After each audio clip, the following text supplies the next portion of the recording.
Berita perselingkuhan itu memang nggak ada habisnya. Tiap kali ada kejadian baru. Media langsung heboh mulai dari gosip nikah siri, penggerebegan pasangan ilegal, sampai yang terbaru soal CEO astronomer yang kepergok di konser Coldplay.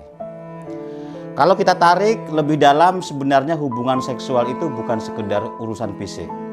Dalam bahasa Inggris ada istilah secret energy exchange, pertukaran energi suci.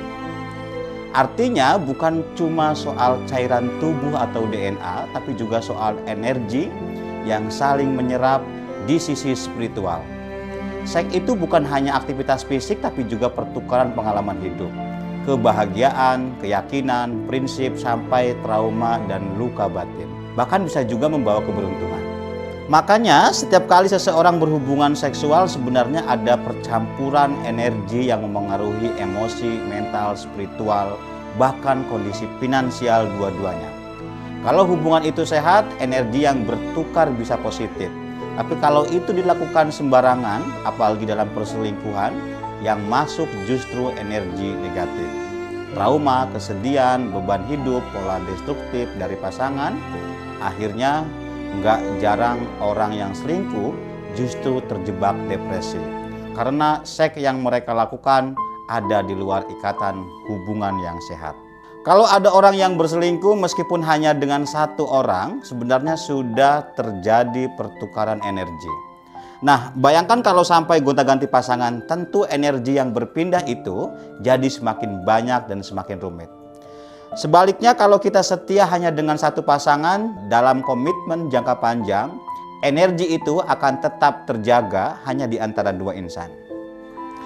Dari situ, keduanya bisa sama-sama bertumbuh, baik secara mental maupun spiritual, sepanjang perjalanan hidup.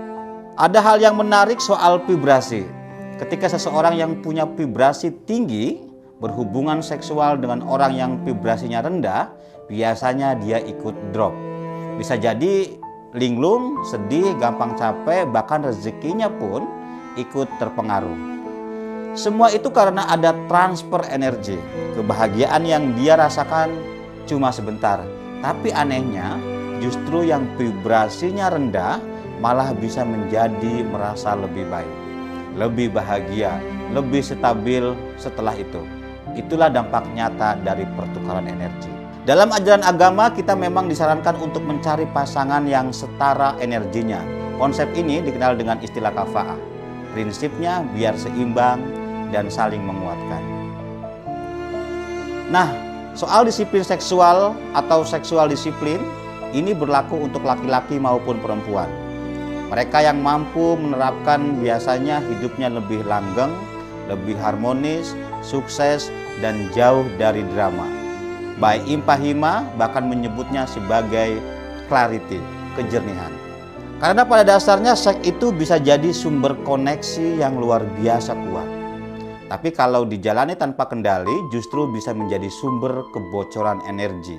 Jadi kalau kita benar-benar ingin hidup ayem, tentrem, dan harmonis, solusinya sederhana, setia pada pasangan. Hidup ini memang penuh dinamika, apalagi ketika kita membangun rumah tangga. Dalam pernikahan yang resmi dan normal saja, sudah banyak ujiannya. Apalagi kalau pernikahannya dilakukan secara siri, alias sembunyi-sembunyi. Memang nikah siri itu sah menurut agama, tapi tidak di mata negara. Masalahnya justru di sini pihak perempuan yang paling dirugikan. Meski ada yang bilang nikah siri punya manfaat, kenyataannya dampak negatifnya jauh lebih besar, terutama bagi perempuan dan anak-anak. Karena tanpa kekuatan hukum, istri dan anak-anak kehilangan perlindungan dari negara. Contoh sederhananya, dokumen kependudukan akan jadi masalah besar. Akta kelahiran anak, kartu keluarga, sampai KTP, semua itu sulit diurus tanpa buku nikah. Bahkan seringkali nama bapak kandung tidak tercatat di akta lahir.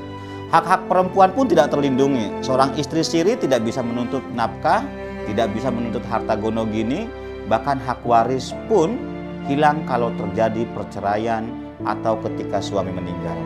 Anak yang lahir dari pernikahan siri seringkali menghadapi status yang lebih tidak jelas. Akibatnya, mereka bisa kesulitan mendapatkan hak-hak dasar. mulai dari pendidikan sampai warisan. Bahkan dalam beberapa kasus nikah siri bisa membuka celah terjadinya kekerasan terhadap istri. Kenapa? Karena tidak ada perlindungan hukum, sehingga sangat rentan terjadinya korban kekerasan dalam rumah tangga. Belum lagi stigma di masyarakat, nikah siri memang sah secara agama, tapi tidak sah menurut hukum negara. Padahal kita hidup di negara yang punya aturan, dan aturan itu harus ditaati. Jangan sampai demi kesenangan sesaat, hubungan seksual dilegalkan lewat nikah siri. Resikonya bisa panjang. Nanti di kemudian hari, sengketa warisan bisa terjadi antar anak, saudara tiri yang seharusnya rukun, malah rentan bertikai. Status yang tidak jelas dari pernikahan membuat anak-anak dan bahkan keluarga besar bisa terpecah. Dan seringkali anak hasil nikah siri tidak diterima oleh keluarga besar ayahnya. Bisa dibayangkan, anak akan menanggung masalah itu seumur hidup. Sebagai orang dewasa, kita punya tanggung jawab melindungi anak.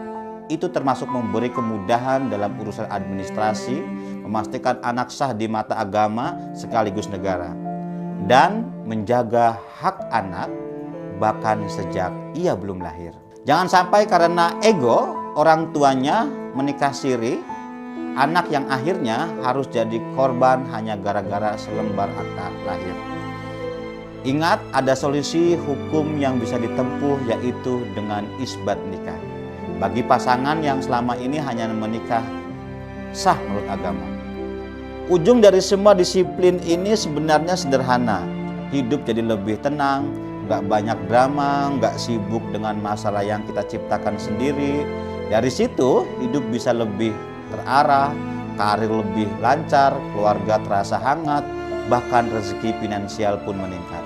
Konsep seksual disiplin intinya adalah setia pada pasangan dan hanya melakukan hubungan seks kalau sudah menikah dalam ikatan yang sah. Orang yang sadar dengan nilai dirinya pasti lebih selektif dalam bersikap. Dia tahu batasan, paham bahwa nggak semua pantas untuk dijadikan bertukar energi, apalagi sampai masuk ke ranjang. Pengendalian dorongan seksual ini bukan berarti mengekang diri habis-habisan, tapi mengarahkan ke hal-hal yang lebih bermakna dan produktif. Bisa lewat olahraga, meditasi, membaca buku, atau sekedar ngobrol dengan teman-teman yang positif. Buat remaja, seksual disiplin itu berarti berani menunda aktivitas seksual sampai benar-benar siap. Siap secara emosional, siap secara finansial, dan tentu saja dalam pernikahan yang sah menurut agama dan negara. Seks bukan alat kekuasaan, bukan alat manipulasi, apalagi pelampiasan emosi, dan jelas bukan perselingkuhan atau hubungan di luar pernikahan. Orang yang menjaga seksual disiplin akan lebih mampu mengenali dorongan, emosi, dan kebutuhan seksualnya. Mereka bisa membedakan mana kebutuhan emosional, mana sekedar reaksi tubuh.